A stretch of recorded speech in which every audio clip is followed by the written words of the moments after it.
Enfin, enfin, il est là, cet épisode 110. Je peux vous dire qu'il a rimé longtemps avec procrastination parce que j'ai eu un problème technique au moment de l'enregistrement. Ni l'image ni le son n'étaient de bonne qualité. Et j'avais peur d'y aller, j'avais pas envie d'y aller, de mettre la main dedans parce que je m'étais dit, oh là là, ça va être trop compliqué. Au final, que nenni, ça s'est passé assez vite.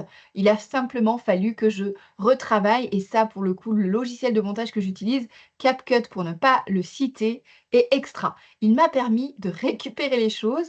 Je me suis organisée autrement pour l'image et là, je me suis dit, Maïté, tu as bien fait de prendre 2 captations d'images différentes et donc je vous invite, si vous voulez faire des vidéos et des interviews, à protéger vos arrières. Cela étant dit, place à la présentation de cet épisode. Je suis très fière de pouvoir vous le présenter, surtout qu'il intervient dans un timing assez particulier, assez spécial. Mais je vous le dirai à la fin de cet épisode, juste après avoir entendu et vu, si vous regardez sur YouTube cet épisode de podcast, Anne-Claire Rigaud, qui est l'entrepreneur qui nous confie aujourd'hui son parcours.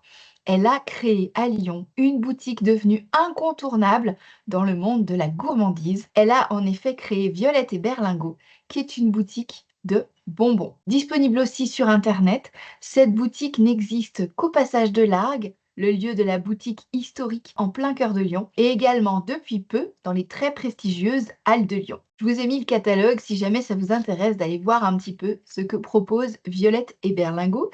Et avant de vous révéler pourquoi ce timing est si intéressant pour la diffusion de ce podcast aujourd'hui, je vous propose de découvrir le parcours d'Anne-Claire Rigaud. À tout de suite. Bonjour et bienvenue dans le podcast Happy Personal Shopping.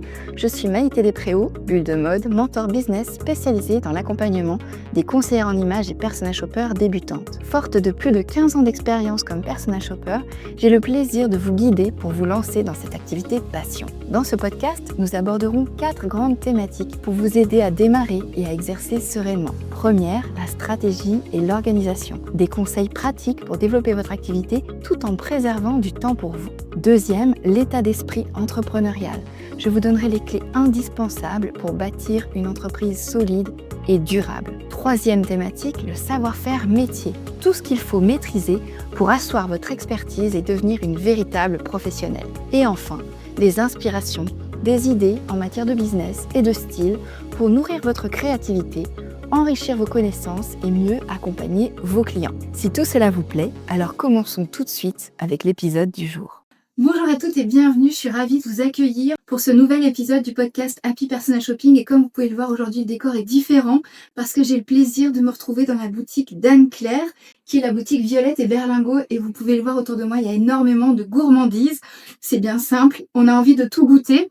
Tout est bien rangé dans les bonbonnières avec les étiquettes, il y a même de la réglisse salée. Je viens de découvrir que ça existait. Bref, autant vous dire que cette boutique, c'est de la merveille où que vous portiez le regard. Et ne serait-ce que les vitrines, je vous montrerai un petit peu plus tard la couleur qu'il y a dans les vitrines, on a envie de tout manger. Donc on est vraiment au bon endroit. Mais je ne vais pas vous parler de bonbons aujourd'hui, vous le savez, dans le podcast, on va parler surtout d'entrepreneuriat. Et aujourd'hui, mon invité est là pour nous parler justement de son aventure à elle. Et donc j'ai le plaisir de vous présenter Anne-Claire. Bonjour à toi Anne-Claire. Bonjour. Bienvenue dans le podcast. Merci. Je suis ravie d'être avec toi aujourd'hui pour raconter un peu aux personnes qui nous écoutent. Ça fait 15 ans qu'on se connaît. 15 ans, ouais. Ça fait déjà un moment. Et en fait, j'ai eu le plaisir de te croiser dans le TGV il y a quelques mois et en me disant mais en fait, il faut trop que j'invite Anne-Claire dans le podcast. Merci. Donc c'est un vrai plaisir de t'avoir aujourd'hui, ou plutôt d'être chez toi aujourd'hui, parce que tu m'accueilles dans la boutique, donc merci pour ça. Et l'objectif, comme je te le disais juste avant qu'on commence à appuyer sur enregistrer, c'est vraiment d'offrir aux personnes qui nous écoutent un témoignage de ce que c'est que l'entrepreneuriat. En plus, pas n'importe lequel, parce que le fait d'être une femme, ça change peut-être certaines choses, et j'aimerais que tu nous en parles. Et pour commencer, est-ce que tu peux tout simplement te présenter, expliquer un peu ton parcours, et comment t'en es arrivée à créer cette boutique? Donc, je m'appelle Anne-Claire, vous savez, j'ai 53 ans actuellement. Et j'ai eu envie, effectivement, il y a 18 ans, d'ouvrir une boutique où il y aurait tous les bonbons de l'enfance, de la mienne, mais aussi des gens que je ne connaissais pas. En tout cas, j'ai eu envie que chacun puisse retrouver une Madeleine de Proust et s'accorder un temps un peu un arrêt sur l'image pour avoir le temps de se retrouver enfant ou d'ailleurs plus grand, mais de retrouver quelque chose qui le nourrisse, mais émotionnellement. Voilà. Et tu n'étais pas dans le Je commerce n'étais avant? pas du tout dans le commerce. Moi, je faisais de la production de spectacle. J'ai fait de la production de spectacle pendant une quinzaine d'années, qui était aussi un métier passion, hein, parce que je suis pas du tout une enfant de la balle. Mes parents étaient plutôt en zone rurale, avec pas du tout un rapport à la culture intense. Hein. Moi, ma seule ouverture sur le théâtre, c'était au théâtre ce soir à la télé. Donc on vient de très très loin quand on imagine qu'après j'étais au Festival d'Avignon. Oui. En fait, je crois que je ne sais faire que des métiers passion. En tout cas, c'est comme ça que j'ai l'impression de vibrer et de vivre et pas traverser la vie. Donc, tu as découvert le théâtre un peu plus jeune, tu t'es lancée dans la production de spectacles, tu as passé différents métiers. Mm-hmm. Et à un moment donné, qu'est-ce qui a fait que tu es sortie du théâtre pour aller dans le bonbon? Ça c'est les hasards de la vie, pas que les bons hasards, mais effectivement, je me suis retrouvée dans une impasse. Il y avait un gros fracas dans ma vie et j'avais un enfant tout jeune. Et là, j'ai compris que je ne pouvais plus être en tournée. Il fallait que je trouve un métier où je sois sur place et que je bouge pas de Lyon. J'imaginais pas que ça prendrait autant de temps dans ma vie, en volume horaire. Mais voilà, je voulais trouver un métier où je ne bouge pas. Et donc, je me suis reconnectée à mes émotions. Et c'est comme ça que j'ai eu envie de monter la confiserie. Il n'y a pas de formation pour ouvrir une confiserie. Donc, je suis allée voir des gens qui faisaient déjà ce métier. Il y en a une en particulier qui m'a ouvert ses portes pour apprendre, pour que j'apprenne. Elle vendait plutôt du chocolat, mais elle m'a donné plein de grilles de lecture sensorielles. Et puis, roule ma poule, quoi. Et tu t'es lancée? Ouais, je me suis lancée. Comme ça, sans filet? Oui, mais la vie, c'est sans filet. C'est vrai. Alors, peut-être qu'on en a plusieurs, mais au cas où, si on a que celle-ci, moi, je veux vivre celle-ci à fond. Et tu as choisi le bonbon, pourquoi? Parce que quand on se lance dans une boutique, il y a plein d'autres choix possibles. Le bonbon, vraiment, c'est l'aliment qui a la plus forte valeur mnésique. Le chocolat, c'est très esthétique, mais le bonbon, c'est très mnésique. Et aussi, il y a toutes les valeurs qui me sont propres dans le bonbon, à savoir que le sucre, il est français. Donc vraiment, ça vient de la terre française, que c'est de l'artisanat et du savoir-faire, des choses qui se transmettent. Et ça me touche aussi beaucoup.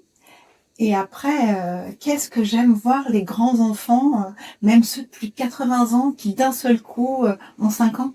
Non mais c'est mieux qu'une crème anti-rides. C'est vrai, par contre, pour le coup, il faut faire attention à pas trop en manger quand même. Comme tout, Les dentistes. avec modération. C'est ça. Et alors, pour revenir à ton parcours, tu as dit que donc c'est le fait d'être maman qui a fait que tu t'es reposé des questions. C'est pas le fait d'être maman. Non, il y a eu un gros crash familial. Et il se trouve que j'avais un enfant en bas âge et donc je pouvais plus être en tournée comme ça. Voilà. Ok, donc il y a eu tout un concours de circonstances et le fait d'avoir un enfant était une de ces circonstances-là. Voilà. Ok. Donc tu changes de vie.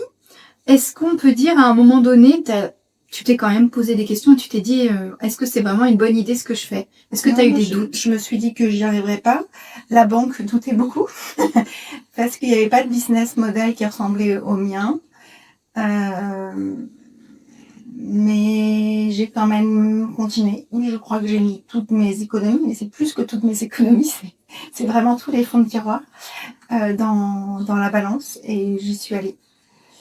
Et je crois que j'ai eu raison en fin de compte, puisque l'entreprise existe toujours et qu'elle est appréciée. Mais c'est sûr que c'était pas gagné et qu'il faut vraiment être têtu. Mais je crois que dans la vie, il faut être têtu. Surtout quand on est entrepreneur, peut-être que c'est une des valeurs ou une des qualités de base. Qu'est-ce que tu en penses? Oui, je pense que c'est nécessaire. Mais toi aussi? Enfin, Ah oui, mais là, on est plus là pour parler de toi. je veux dire, tous les entrepreneurs, je pense, à un moment donné, se jettent dedans en sachant qu'ils vont tout perdre, mais déjà en mettant tout dedans. Hein. Donc, de toute manière, on a déjà tout perdu avant de commencer, en général. Et voilà, je suis comme tout un chacun, enfin un entrepreneur en tout cas. On a déjà, c'est ça, je pense que c'est la bonne phrase, on a déjà tout perdu avant de se lancer. Tout ce qui peut nous rester à faire, c'est de remonter la pente. Il n'y a plus qu'à gravir les échelons. Exactement. Et après, on retombe. Hein. Enfin, je veux dire, c'est comme toute histoire avec un petit caillou. On monte le caillou en haut de la colline et ça redescend. Mais souvent pas tout à fait jusqu'en bas. Alors on repart. Oui, parce que là, depuis 18 ans, tu en as vécu des crises. Il y a des moments où tu as failli fermer. Comment ça s'est passé pour toi? Mais 2020, bien sûr. 2020, on était magasin alimentaire, donc on n'était pas aidés, mais on n'avait pas de clients. Et j'ai pris mon vélo, qui est toujours le même, hein, mon vieux gitane, et je suis allée livrer les gens. J'ai fait ce que j'ai pu pour pas perdre mon stock. Je me suis fait accompagner aussi. C'est un moment où j'ai eu la chance de rencontrer quelqu'un qui m'a aidé au pilotage et qui m'aide toujours au pilotage. Ça, c'était vraiment une chance. En fait, je pense que quand on est entrepreneur, il faut arriver à voir les chances. C'est-à-dire les moments où il y a un truc qui est là, et en fait, il faut le choper là. Des opportunités, tu veux dire? Ouais. Et vraiment, j'ai eu cette chance-là d'être accompagnée et que c'est une personne que j'ai rencontrée en fin février 2020. Donc, comment te dire? C'est-à-dire qu'en mars 2020, il m'a aidé à demander des aides, il m'a aidé à faire un budget prévisionnel, à avoir un prêt. Voilà, tout ce qu'il fallait. Et ça, c'était compliqué, oui, bien sûr. Mais il y en a eu d'autres. Enfin, il y a plein de crises dans une entreprise. Même si pour le client, et j'espère, elles sont invisibles. Oui, c'est toujours en coulisses que ça se passe, justement. Et alors, l'équipe aujourd'hui, elle est composée de combien de personnes? C'est variable selon les moments de l'année, mais je vais dire 5. Ok, donc 5 personnes qui travaillent avec toi. Sur le bonbon, il n'y a pas que la boutique pour le coup. La boutique, c'est la partie émergée de l'iceberg. Exactement, tu as tout compris. On travaille aussi beaucoup pour les professionnels. Là, tu vois, on a une jolie commande qui part pour Lancôme en Suisse. On travaille beaucoup pour des marques, mais ça peut être des entreprises toutes sortes pour des événements. Ça, c'est une part importante. On a un site internet aussi. Mais en fait, et c'est là où c'est intéressant, dans la vie, les différents business, ils sont pas cloisonnés. C'est-à-dire qu'un client particulier, il peut être aussi un client pro et inversement, vous pouvez recevoir un cadeau d'une entreprise qui vous l'offre et en fait avoir tellement aimé que vous revenez en perso. Vous pouvez... tout se mélange en fait. C'est juste des individus, des gens. Et c'est ça qui est beau. Et de toute manière, c'est ça qui est beau dans la vie. C'est qu'on parle à des gens et pas à des fonctions. Donc en fait, tu as ouvert un magasin de bonbons, mais au final, tu es dans la relation humaine de ce que tu m'expliques là. Ah, bien sûr, bien sûr. C'est la base du commerce, hein, je crois. Il faut aimer les gens, en tout cas, pour faire du commerce. Oui. Et puis, de toute manière, c'est un peu la base de la vie. On sait très bien que lorsque les anciens sont proches de la fin de leur vie, ce qu'ils retiennent et ce qu'ils disent, ce qu'ils ont aimé, c'est les relations avec leurs proches ou avec d'autres moins proches, mais des vraies rencontres. Et être dans le commerce, c'est accepter de rencontrer l'autre. C'est magnifique. C'est une chance. C'est ingrat, mais c'est une chance. C'est ingrat, j'aime bien. C'est vrai, c'est difficile d'être toujours neuf pour le client qui rentre, d'oublier quelque chose qui a été moins agréable avec le client précédent. Nous, c'est difficile, mais c'est exigeant. Mais qu'est-ce que c'est beau! C'est sûr. Et alors pour le coup, avec toutes ces années, est-ce qu'il y a un fil rouge dans ta façon de travailler? Parce que tu nous disais, la banque, le business model au départ, il n'était pas clair, tout ça. Finalement, tu as trouvé ta façon de faire, le fait de travailler avec des professionnels, avec de belles marques. C'est comme ça d'ailleurs que je t'ai rencontrée. C'est parce que tu participais à des événements justement de blogueurs. Mais est-ce qu'il y a un fil rouge qui guide tes pas? Parce que forcément, dans les doutes et tout ça, comment est-ce que tu as organisé finalement, avec le recul, toute la vie de Violette et Berlingot? C'est une grande question. quand c'est une envie chevillée au corps, c'est là qu'il faut aller. En fait, il n'y a pas de... Tu travailles beaucoup à l'instinct? Ouais. Je me plante aussi parfois. Oui, je me plante. Heureusement, c'est comme ça qu'on grandit. Oui, mais l'instant, il n'y a que ça. Il y a des leçons que tu aimerais partager avec nos conseillères en images qui nous écoutent et qui pourraient peut-être les aider elles aussi dans leur parcours entrepreneurial? Ah bah, si vous avez envie, allez-y, quoi. Enfin, votre business, il va vous ressembler à vous et donc pas à la voisine. C'est vraiment singulier, quoi. On est des individus avant tout. C'est ça. Même si on nous met dans des petites cases, même s'il y a des algorithmes qui disent que vous êtes tac, tac, tac, en fait, vous êtes juste vous. Et c'est sûrement le plus dur à faire dans la vie, mais c'est le plus intéressant. D'apprendre à se connaître, tu veux dire, et d'y croire quand même? Oui, et de croire en soi en tant que personnage singulier. Et c'est enfin, moi j'ai une estime de moi plutôt basse, hein, donc je crois aussi en mes difficultés, mes limites, hein, je les connais. Ouais. Oui, peut-être que se connaître est une bonne chose. Toi, ça t'a aidé quand tu as parlé de cette rencontre que tu as faite en 2020. Est-ce que ça t'a permis d'avancer sur toi-même aussi? Et oui, les différentes questions que tu as pu traverser, les problématiques au fur et à mesure de la vie de l'entreprise, le fait de mieux te connaître toi, est-ce que ça t'a aidé à changer, à déverrouiller la situation? oui, en 2020, enfin depuis 2020, depuis que je suis aidée avec le pilotage, j'ai compris qu'en fait j'aime bien les challenges. Je pensais que je détestais ça. D'ailleurs, j'en mets pas à l'équipe sur un chiffre d'affaires ou autre. Mais moi, j'aime bien finalement qu'on me les mette, alors que je pensais que je détesterais ça, parce que j'ai jamais voulu être la première à l'école. Enfin, même si mes parents me le demandaient, j'aurais tout fait pour être la dernière si on m'avait demandé d'être la première. Et en fait, non, moi j'aime bien. Quand il me dit je vous offre un café ou je vous offre un resto si vous arrivez à ça, bah finalement j'aime bien y arriver. Et ce côté supervision aussi, peut-être. Ouais. En tout cas, parce que quand même, quand on est chef d'entreprise, on est seul. Et de pouvoir échanger sur ses doutes, ou entendre, c'est plutôt... Là, c'est bien, le truc que vous avez mis en route, ça marche. Ah, et ça, c'est bien, parce que soi-même, on se rend pas toujours compte de nos réussites non plus. Et je pense que c'est dans ces moments-là qu'on doute le plus, quand on voit pas qu'on a finalement fait du chemin. Et avoir quelqu'un pour ça, c'est pas mal. Et c'est de la formation continue. Enfin, en tout cas, moi, ça passe comme de la formation continue. Donc, c'est un luxe qu'on peut s'offrir. Et c'est drôlement bien. Si tu ne l'avais pas aujourd'hui, Eh ben, j'aurais pas réussi à passer la crise. Enfin, je crois pas. La vie serait moins savoureuse. et puis alors quand on vend des bonbons, il faut qu'il y ait de la saveur, Ouais, obligatoirement. Ouais.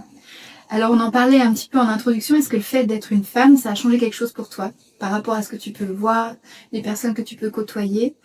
Je pense pas qu'être une femme, ça soit différent. En tout cas, pas dans le milieu du commerce.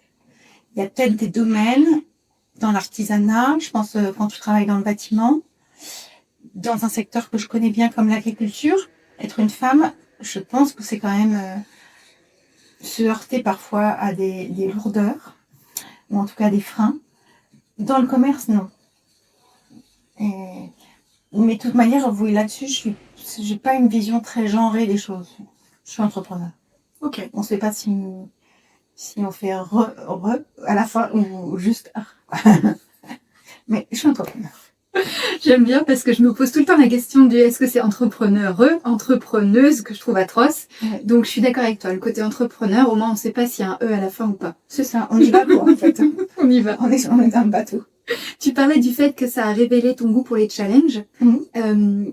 Qu'est-ce que tu trouvais important en termes de qualité, de compétences pour être entrepreneur justement? Avoir une propension au doute, parce qu'il faut douter pour être entrepreneur. Pourquoi? Pour se remettre en question. Et pour accepter de se remettre en question. C'est ce que j'appelle le doute cartésien. Descartes, on a toujours l'impression qu'il pensait les choses très établies, mais non, si on lit vraiment Descartes, Il y a du doute partout. Et je pense qu'il faut toujours mettre le doute. Avancer, mais en se disant que il faut toujours réajuster. L'image du bateau est pas mauvaise, hein. C'est-à-dire qu'il faut prendre le vent. Et donc, il faut toujours se questionner sur comment il vient. Est-ce qu'il a pas un peu changé? Voilà. Être entrepreneur, c'est pas une voiture. C'est un bateau. À voile. Un voilier C'est d'ailleurs. un voilier. Ok. Est-ce que tu vois d'autres choses, des compétences, des qualités qui paraissent indispensables pour toi? Faut aimer les autres. Mhm. Parce qu'on a besoin de clients. Donc, il faut vraiment les aimer. On peut pas être juste dans notre bulle. Il faut accepter l'aide. En tout cas, moi, je voulais pas être entrepreneur seul. Je voulais être avec une équipe, très vite. Donc, il fallait que je fasse grossir la boîte pour qu'on soit plusieurs et assurer leur salaire avant le mien. Ouais, pour moi, c'est toujours mon équipe avant moi. Ce qui m'inquiète à partir du 15, c'est avoir assez pour payer leur salaire. Le mien, je le décalerai s'il faut. D'accord.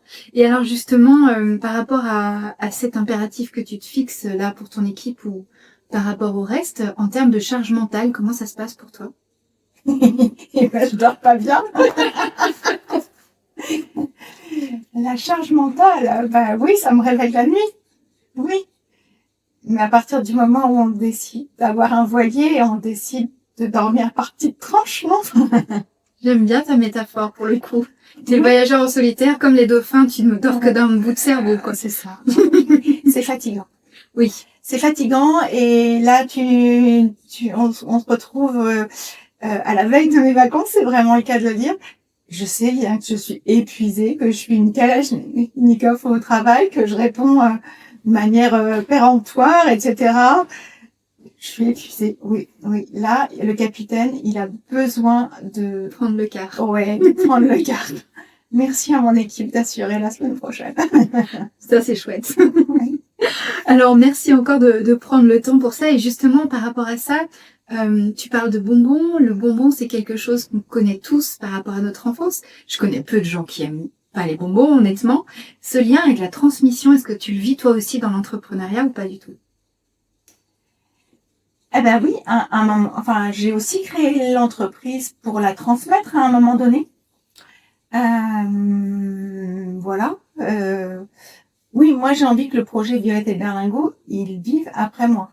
Donc oui, bien sûr, la transmission elle est importante. Et je pense que je rencontrerai quelqu'un qui prendra soin de mes clients, soin de mon équipe, soin des fournisseurs avec lesquels je travaille, parce que je les embête pas trop. Sur leur créativité, oui, mais sur le reste, non.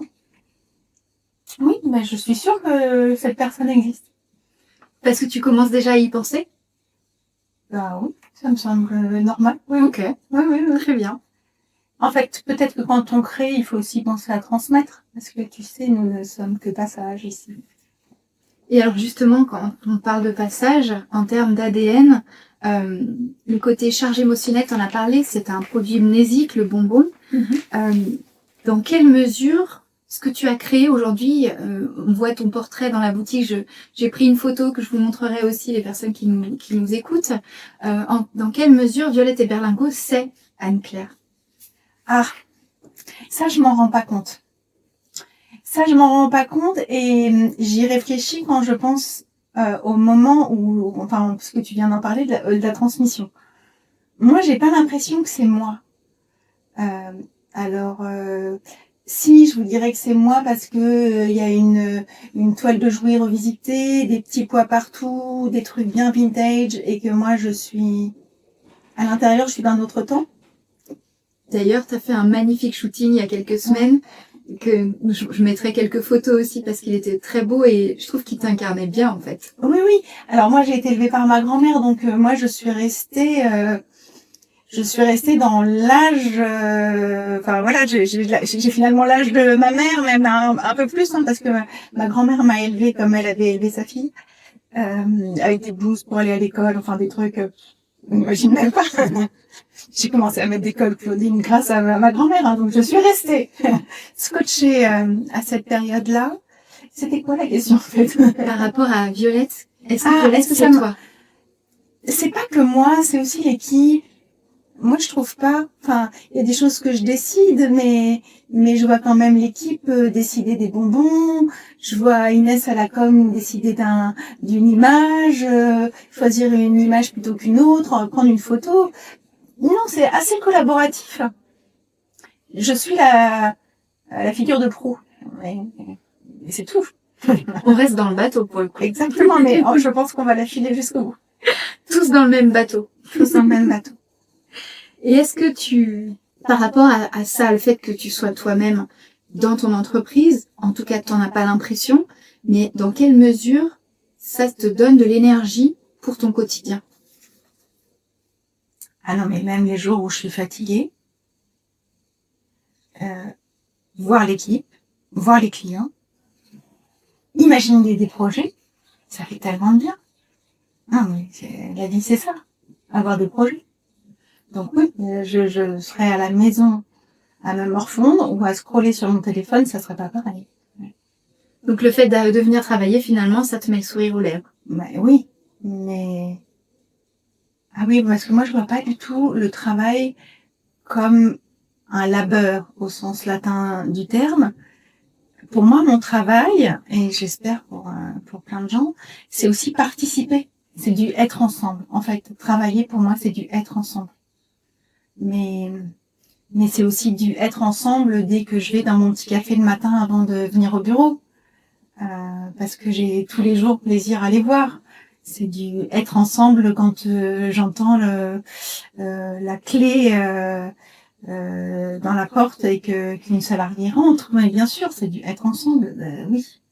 Et c'est aussi accepter l'inconnu. Pourquoi accepter l'inconnu? Parce qu'on ne sait pas de quoi aujourd'hui va être fait. Encore moins demain. Et c'est ça qui est plaisant aussi, C'est la vie. cette dimension-là. Oui. C'est accepter qu'il y ait des surprises. C'est accepter que les choses ne se passent pas comme on l'avait prévu. Souvent, ça se passe moins bien. Je veux dire, une livraison avec de la casse, un problème et autres. Et c'est ça, la vie. Ça arrive souvent que tu aies des imprévus comme ça à gérer. Ça arrive tous les jours. Et on garde le sourire quand même. Mais oui. On est là un peu pour résoudre des problèmes. Les entrepreneurs qui ont déjà un petit peu d'expérience, souvent ils disent ça, que être entrepreneur, c'est résoudre des problèmes. C'est ce que tu ressens aussi? Oui, des problèmes sur des questions qu'on s'était pas posées. Mais c'est pour que ça avance. Enfin, je veux dire, il faut tout le temps réparer un peu le bateau. Et alors le fait de pas l'avoir anticipé, qu'est-ce que c'est pas grave? C'est comme ça. On n'a pas le choix. Tu as remarqué en tout cas, moi j'ai remarqué que le planning que tu t'établis le matin, ta to-do list, ça se passe jamais comme ça. C'est toujours un décalage. Et finalement, la chance, c'est quand le vendredi, tu arrives à faire ce que tu avais prévu le lundi. Là, c'est une bonne semaine. Oui, parce que tu as réussi à finir quand même ce que tu avais commencé. Et sinon, tu reviens samedi et dimanche. C'est comme ça. Oui, surtout dans le commerce, pour le coup, tu es ouverte le samedi aussi. Oui. Et tout à l'heure, tu disais, alors tu as dit, c'est vivre ensemble, c'est être ensemble, il y a un côté collectif. Et pour toi, tu voyais pas l'entrepreneuriat autrement qu'avec une équipe. Oui. Mais tu disais, c'est quand même aussi être seul. Beaucoup. Ah oui, c'est être seul. Dans la charge mentale, ah oui, ça, je la partage pas. Je considère que ils ont pas dans mon équipe, ils ont pas à supporter ça. Ils le supportent toujours un peu, les jours où je suis moins bien et où je suis plus tendue, ils le supportent. Parce que je pense qu'il leur faut beaucoup d'énergie pour me supporter dans ces jours-là. Mais sinon, je sais que ça soit le plus transparent possible. Le plus fluide possible aussi. Ouais. Et parce qu'on a tous nos vies et ils ont aussi certainement leurs soucis par ailleurs. Voilà. Et alors aujourd'hui, Violette et Berlingot, c'est donc une partie émergée de l'iceberg de la boutique. Mais tu n'as pas d'autres points de vente en dehors que le site internet en France. Comment est-ce que ça s'explique ce choix? Alors, on a bientôt un point de vente qui va ouvrir au Hall. On a été retenu. Oui, mais c'est à Lyon, ça reste à Lyon. Parce que moi, j'avais pas envie de ça. Mais Violette et Berlingot a été imaginé pour être dupliqué. Eh bien, on revient sur l'idée de la transmission. C'est la personne, quand je transmettrai, la personne aura tout le loisir, si elle le souhaite, de développer ou pas. Oui, ou de le laisser local comme toi tu l'as créé et inventé. Oui. Ok. Alors, j'aurais vu beaucoup moins mes clients et beaucoup moins mon équipe si j'avais développé. J'aurais fait que d'aller d'une boutique à l'autre, je crois. Et non, C'est pas ça te ressemble pas. non. Tu préfères créer un lien beaucoup plus fort? Oui. Je trouve ça chouette de pouvoir dire que en fait je descends du bureau s'il y a un truc en boutique et remonter après. Ouais. Parce que vous savez que avoir une boîte, c'est faire beaucoup d'administratif. C'est ce qui prend quand même 80% du temps. Mais j'aime cette proximité. Et sinon, je pense que c'est beaucoup de logistique et beaucoup de transport. J'adore les trains, puisque je peux te croiser dans le train, mais pas que ça. Oui, parce qu'il y a beaucoup d'allées et venues des différents bonbons de part et d'autre de France. Tu travailles avec combien de fournisseurs aujourd'hui? Je dirais 80. De tous les coins de la France. Oui. Et des artisans plutôt. Oui. Il y a aussi un peu d'Italie, un peu de Belge, un peu d'allemand. Et oui. Principalement français. Oui, Comme tu disais tout à l'heure. Oui, c'est bien que ça soit d'ici. Il n'y a pas besoin d'aller plus loin. Puis ça raconterait pas la même histoire. Oui, c'est vrai, c'est une belle histoire que tu nous racontes depuis 18 ans, donc autour du bonbon et de toute cette histoire d'enfance. Si on devait conclure cet épisode de podcast, est-ce qu'il y a un message en particulier que tu souhaites transmettre aux personnes qui nous écoutent, que ce soit lié à ton aventure personnelle en tant qu'entrepreneur ou en tant qu'entreprise? Qu'est-ce que tu voudrais nous dire? Sauter dans le vide. Avec un élastique ou pas? Ou un parachute? Si vous avez la possibilité, je pense que c'est plus confort avec un parachute ou un élastique. Mais s'il n'y en a pas, ça se passera bien quand même. Et si ça se passe moins bien, c'est déjà bien d'avoir sauté et d'avoir vécu l'aventure. Non mais voilà. En fait, la vie, c'est une aventure. Donc il faut jamais en avoir peur. Merci beaucoup Anne-Claire pour ton témoignage, pour ton temps, pour ton énergie et ta belle boutique. Merci. Et de nous avoir accueillis aujourd'hui. Passionnant cet échange, vous ne trouvez pas? Surtout que, en tant que conseillère en images, même si vous n'êtes pas dans le domaine du bonbon, je suis sûre qu'il y a des choses qu'Anne-Claire a partagées avec nous qui résonnent avec votre propre situation. Revenons maintenant à ce petit teasing dont je vous parlais en introduction. Il se trouve que 6 mois après avoir enregistré cet épisode de podcast, oui, je vous avais prévenu, procrastination au taquet. 6 mois donc après avoir enregistré cet épisode de podcast, il se trouve que justement hier, Anne-Claire a organisé un cocktail pour présenter le fameux repreneur de ses rêves, celui qu'elle mentionne dans l'épisode. C'est pas génial ça? En tout cas, je suis ravie pour toi, Anne-Claire. Je ne sais pas exactement comment ça va se passer pour toi, mais je te souhaite vraiment le meilleur et je te remercie encore infiniment pour ta présence dans le podcast. Ce podcast est à présent terminé, mais avant de vous quitter, j'aimerais vous dire qu'il faut vraiment, si vous ne l'avez pas encore fait, que vous vous abonniez et que vous mettiez 5 étoiles au podcast. Parce que la semaine prochaine, on ne se retrouve pas jeudi, mais mardi pour un nouvel épisode spécial parce que c'est le premier d'une nouvelle série, une série qui va être en résonance très forte avec le réseau Constellation dont je vous parle de temps en temps.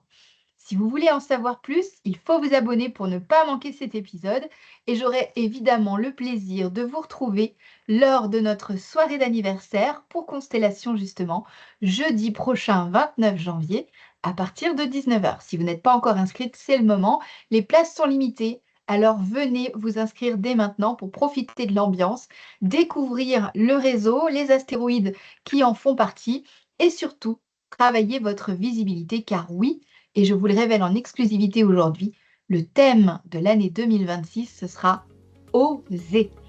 Donc je vous donne rendez-vous mardi pour ce nouvel épisode et d'ici là, je vous souhaite une merveilleuse semaine. À la semaine prochaine!